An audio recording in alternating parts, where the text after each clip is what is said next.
This is going to get out of sync anyway, so it doesn't matter.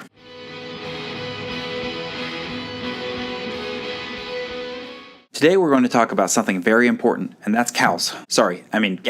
Gauss's law is one of the fundamental laws of electrodynamics, and it's one of Maxwell's 4 equations. Gauss's law tells us that the total charge contained in some Gaussian surface is the integral of the electric flux density over that surface. If I have an unknown charge and a known electric flux density, or a known charge and an unknown electric flux density, I can find these values using Gauss's law for a cleverly constructed surface that surrounds that charge distribution. But I'm sure you'll ask, how do we construct that surface? We want to make sure that we completely surround that charge distribution. Let's pretend you're a new cat owner. You've never had a cat before, and you have family coming over to visit that are allergic to cats. Being a novice cat owner, you say, okay, I'll just put the cat upstairs. To keep the cat upstairs, you put up a baby gate at the bottom of the stairs. Well, if you've never seen a cat jump before, this is an easy mistake to make, and soon that cat will be downstairs making mom sneeze. What was the problem with this approach? You didn't completely enclose the cat. Learning from this, the next time you put the cat in your bedroom and you close the door. Now the cat is completely enclosed, and it can only get out if it breaks through a wall, a window, or a door. We want to take this same approach to enclosing our charge distribution. We want to construct a surface that completely encloses the charge. For a point charge, that may be a sphere. For a line charge, it could be a cylinder. Let's apply this idea to a point charge. So I have a charge Q, and I'm going to construct a sphere around the point. This point produces an electric flux density D, which is equal to R hat, the outward direction, multiplied by dr, the magnitude of that flux density. I know that the enclosed charge is equal to the surface integral of d dot ds. Plugging in values, I see that this integral is equal to R hat dr dotted with R hat ds, where ds is no longer a vector. Dr does not depend on the surface. So this integral is the surface area of the sphere multiplied by dr, or in other words, dr times 4 pi r squared, which equals to the charge q. If I solve this for dr and plug it back into my d vector equation, I find that d is r hat q divided by 4 pi r squared. Using the relationship that electric field intensity E is the electric field density divided by epsilon, the electric permittivity, I get that E is equal to r hat q over 4 pi epsilon r squared, which is identical to Coulomb's law for a point charge. So to wrap up, what I want you to remember is that if you carefully construct a Gaussian surface, which completely encloses a charge distribution, or in the case of my example, completely encloses your cat, you can get the electric field intensity and electric field density produced by that charge. That's all for now. Thanks for taking the time to watch this video. You could be spending your time doing anything, but you chose to spend it here. If you feel that I've earned it, I would love it if you subscribe.